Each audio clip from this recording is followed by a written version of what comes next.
All right, everyone, welcome back. Ready to dive in? Today we were tackling a topic that seems to be everywhere you look these days.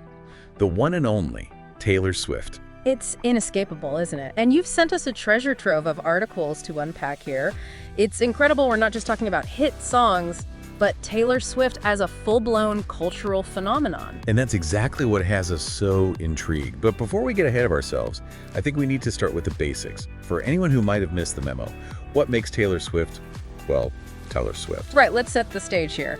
These excerpts, they actually use the term monocultural figure to describe her, which is a pretty bold statement when you think about it. Monocultural figure. Okay, I'll admit you've piqued my curiosity.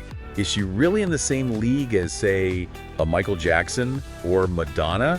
Those are some pretty big names to live up to. Absolutely. We're talking about global icons, figures who've left an undeniable mark on music and culture at large. But that's what makes Taylor Swift's trajectory so fascinating. She's managed to achieve that level of impact even in an age where it seems like everyone's living in their own little online bubbles. And the excerpts make a compelling case for why. It's this really unique blend of commercial success. We're talking record-breaking albums, sold-out stadiums, combined with genuine critical acclaim for her songwriting. So she's not just popular, she's considered a legitimately talented artist. Exactly. And then, of course, there's the unwavering dedication of her fan base. We can't talk about Taylor Swift without talking about the Swifties. It's more than just catchy tunes, right? Yeah. These articles kept mentioning Swiftonomics. Is that a real thing? Oh, Swiftonomics is definitely a real thing. It's actually incredible, the economic ripple effect she has. Like, what, is she secretly running the stock market in her spare time? Give us the details. Well, one of the most obvious examples is her tours. They bring in billions of dollars in revenue, not just from ticket sales, but think about it. Hotels, restaurants, transportation, entire local economies get a boost when the Swifties roll into town. Wow, that's huge.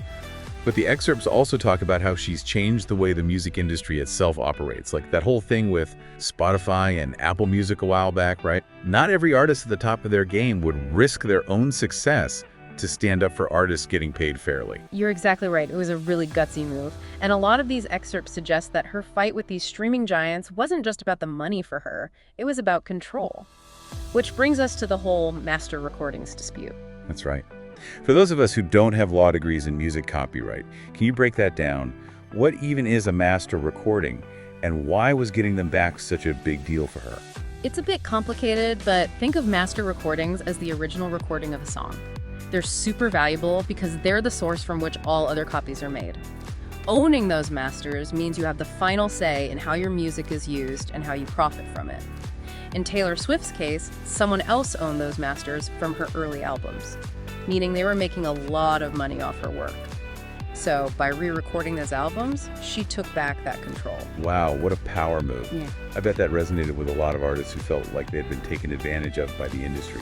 Absolutely, it was a really powerful statement. But it's interesting, these excerpts also dig into the lighter side of her influence, what they call Swiftology, like analyzing her lyrics for clues, hidden messages, Easter eggs.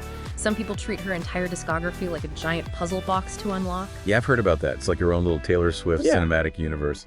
What's your take on that whole phenomenon? Well, on the surface, you could say it's just brilliant marketing. It keeps fans engaged, fuels endless online debates and theories, turns every album release into this massive event. But I think it goes deeper than that. It speaks to this very human need for connection, for shared experiences.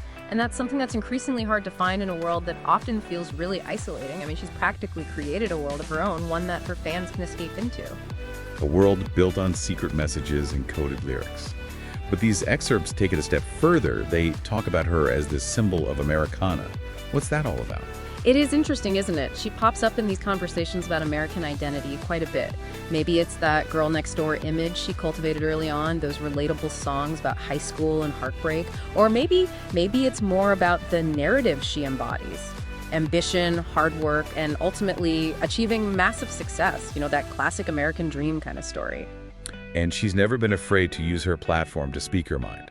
Right? Whether it's about politics or social issues, she seems to be stepping into that role more and more. Absolutely, and that's another layer to her influence. These excerpts really highlight how she's used her platform to mobilize her fans, like encouraging them to register to vote, support specific candidates, and even advocate for social justice reforms. It's way more than just entertainment at this point. We're talking about real-world impact. Right, it's like she's become this cultural force. And speaking of cultural influence, we can't forget fashion. Oh, absolutely. The Taylor Swift effect on fashion is undeniable. Every era of her music seems to coincide with a specific aesthetic shift that goes way beyond just her fan base. The excerpts mention something about a Polaroid revival. Yeah.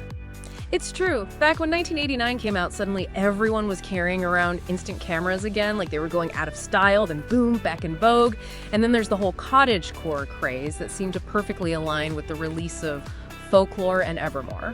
Okay, so for those of us who don't spend all day on fashion TikTok, what exactly is cottagecore?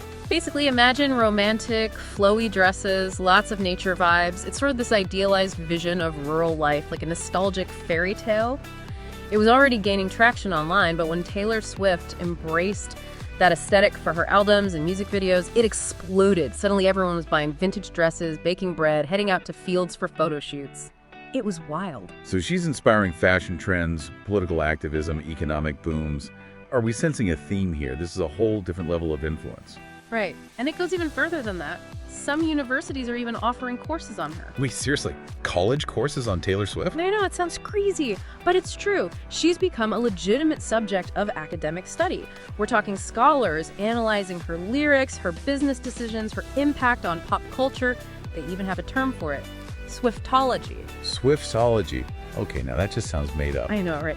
But it really speaks to this whole other level of engagement she inspires. This isn't just about dissecting pop music.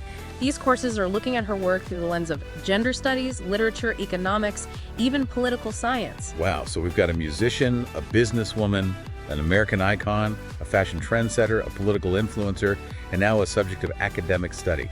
Is there anything this woman can't do? Well, I'm not sure these excerpts mention her baking skills, so I guess the jury's still out on that one. But in all seriousness, it's pretty remarkable how she's gone beyond the traditional boundaries of just being a celebrity. Absolutely. She's not just selling us something. She's starting conversations, challenging norms, inspiring people. But how do we measure that impact? Yeah. What does this Taylor Swift effect really look like in a tangible way?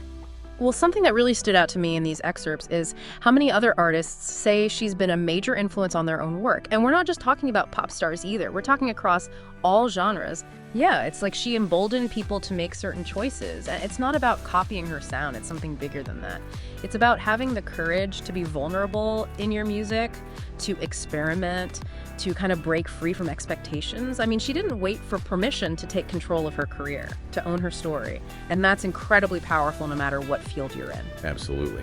And it's not just other musicians either, right? Well, These excerpts talk about everyone from authors and filmmakers to athletes, talking about how she's inspired them. What is it about Taylor Swift that resonates with people across such different paths? you know, when you really think about it, it might go back to that authenticity we were talking about earlier. She doesn't shy away from expressing a full range of emotions in her music. Even the messy stuff, the hard stuff. There's this one quote from the articles that really stuck with me. It says, "In a world that often tells us to shrink ourselves, Taylor Swift gives us permission to feel everything." And I think that's a message that speaks to people on a really deep level. Permission to feel everything. I like that a lot. So if our listener takes away one thing from this whole deep dive, what would you say is the most important thing to remember about this Taylor Swift effect? Oh, that's a tough one. There's so much to unpack here. But I think it really comes down to this. Taylor Swift's impact isn't just about the Grammys or the number of records sold. It's about recognizing the power of genuine connection, having the courage to challenge the status quo, and using your platform to amplify the things you believe in. And who knows, maybe someday someone will be sitting in a podcast booth just like this, analyzing your work and your impact on the world. Now that's a goal worth striving for. But until then, listeners, keep those brains buzzing, and we'll catch you next time for another deep dive.